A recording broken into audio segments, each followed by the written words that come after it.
Arturo, anong masamang hangin at nagbalik ang anak mo si Banji?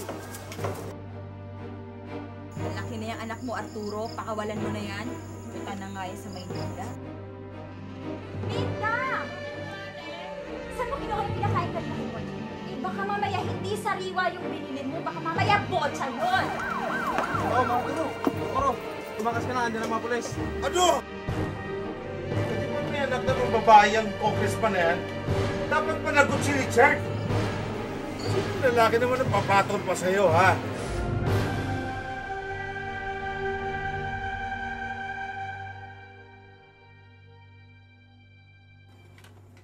Aling Luz, extra rice pa nga po.